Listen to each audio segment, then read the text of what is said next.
1800 hours Pakistan Standard Time. Assalamu alaikum. This is Radio Pakistan. The news read by Sadia Sattar. First, the headlines. National Assembly was informed today that all the stranded Pakistanis in Europe and the Middle East will be repatriated by 20th of this month. Minister for Planning says there are clear early signs of fourth wave of coronavirus pandemic as suggested earlier by artificial intelligence models.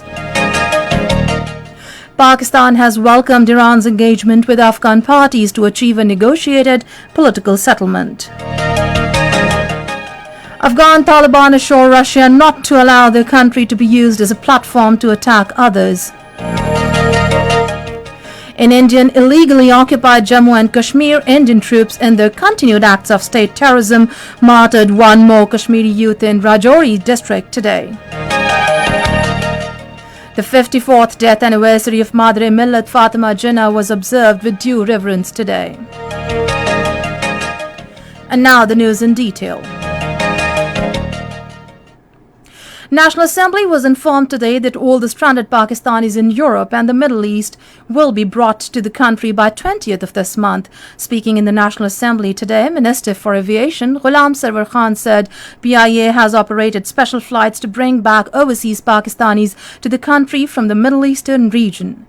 He said over 54,000 stranded Pakistanis have already been repatriated in a dignified manner. The minister said those in Europe and the United Kingdom are also being transported to the country through chartered flights.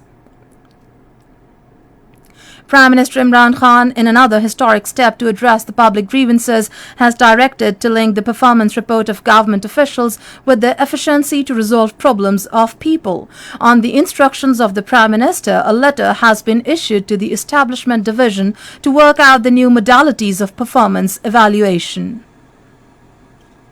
Minister for Planning and Development Asad Umar says field reports are showing complete disregard to the condition of vaccination of indoor weddings and restaurants and gyms. In a tweet today, he said if the owners of these facilities do not show responsibility and ensure compliance, there will be no choice but to shut them down.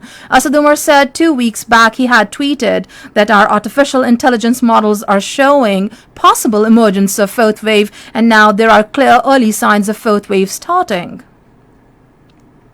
Foreign Minister Shah Mahmood Qureshi says power sharing of different factions is the best option to avert a civil war in Afghanistan. Speaking at the Senate Standing Committee on Foreign Affairs in Islamabad today, he said it is our effort and desire that the neighbouring country does not plunge into the civil war again. The foreign minister expressed concern over the chances of breaking out a civil war after the pullout of US and NATO forces from Afghanistan and said Pakistan does not want such a scenario to repeat.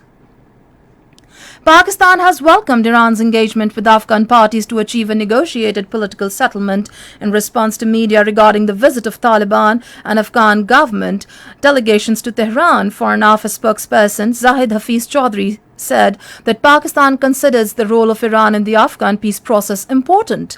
He said Iran, like Pakistan, is a neighbouring country of Afghanistan and hosts to millions of Afghan refugees.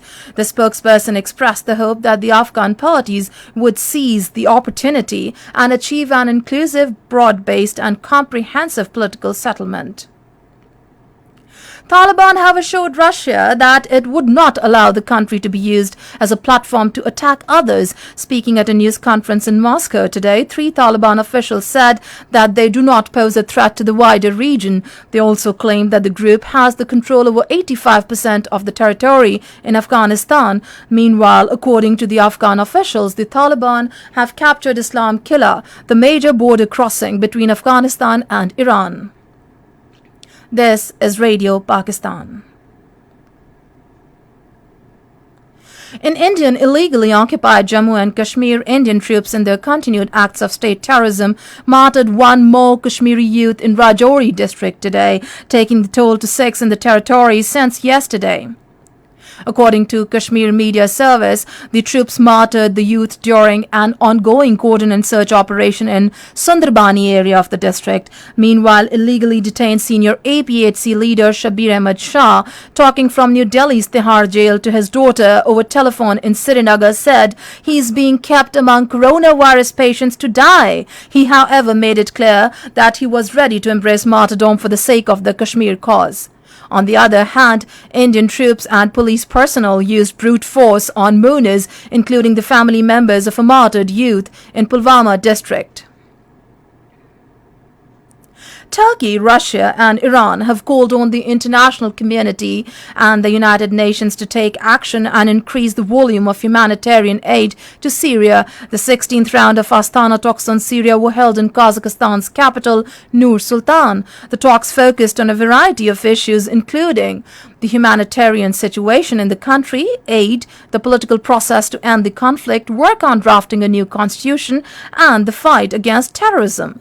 The participants of the talks emphasized the need for a political solution to end the Syrian conflict and reaffirmed their commitment to advancing this process. Russia says it is determined to continue fostering good friendly cooperation with China by boosting ties in a wide range of areas. Russian Foreign Ministry spokeswoman Maria Zakharova said at a briefing in Moscow today that the celebration of the 20th anniversary of the Treaty of Good Neighborliness and Friendly Cooperation this month is the most important event in the terms of political dialogue. Russia and China had signed the treaty on July 16, 2001. Saudi Arabia's Ministry of Hajj and Umrah has announced the selection of 60,000 eligible candidates for this year's Hajj pilgrimage. The successful multinational candidates represent 150 countries from inside the kingdom. The Ministry of Hajj and Umrah clarified that pilgrims will be received on the 7th and 8th of Dhul Hijjah at 4 reception centers. In Bangladesh, at least 52 people have been killed and 10 others injured due to fire at a food factory in Rupganj area of Narayanganj district. Authorities told reporters that the 49 bodies were recovered from the 4th floor of the 6-story building. The firefighters are still working to control the fire in the building that broke out last night.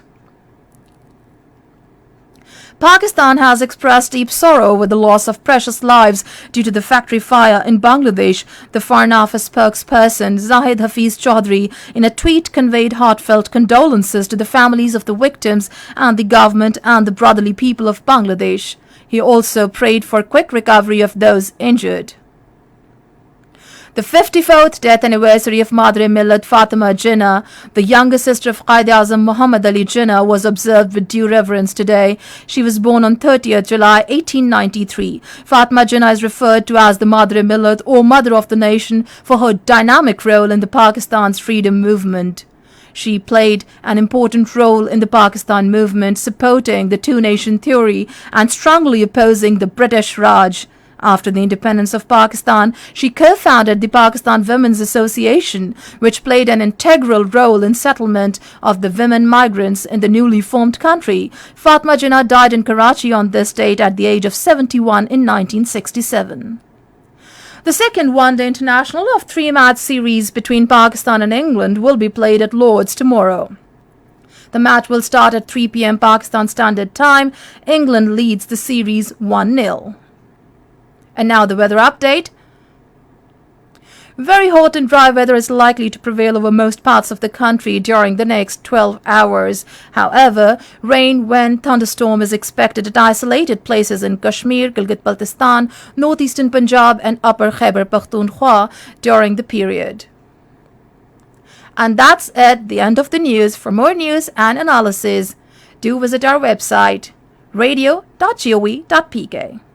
Also watch live video streaming of our bulletins on the link.